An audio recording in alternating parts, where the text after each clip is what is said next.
good. Then God himself stepped down. The sun was in his right hand, the moon was in his left.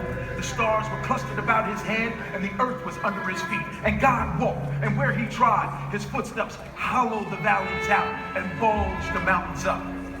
Then he stopped, and he looked, and he saw that his earth was hot and barren. So God stepped over the edge of the world, and he spat out the seven seas. He batted his eyes, and the lightnings flashed. He clapped his hands, and the thunders roared, and the waters above the earth came down. The cooling waters came down. The green grass sprouted. The little red flowers blossomed.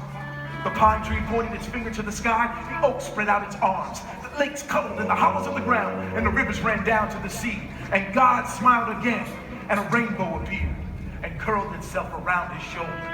Then God raised his arm and waved his hand, and over the sea and over the land he said, bring forth, bring forth. And quicker than God could drop his hands, fishes and fowls and beasts and birds swam the rivers and the seas, roamed the forest and the woods, and split the air with their wings. And God said, that's good. Then God walked around, and God looked around on all that he had made. He looked at his sun, he looked at his moon, he looked at his little stars.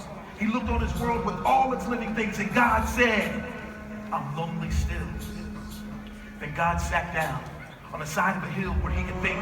By a deep, wide river where he sat down with his head in his hands. God thought and thought till he thought, I'll make me a man. Up from the bed of the river, God scooped the clay, and by the bank of the river, he kneeled him down. And there the great God Almighty, who lit the sun and fixed it in the sky, who flung the stars to the most far corner of the night, who rounded the earth in the middle of his hand, this great God, like a mammy bending over her baby, kneeled down into the dust, toiling over a lump of clay till he shaped it in his own image.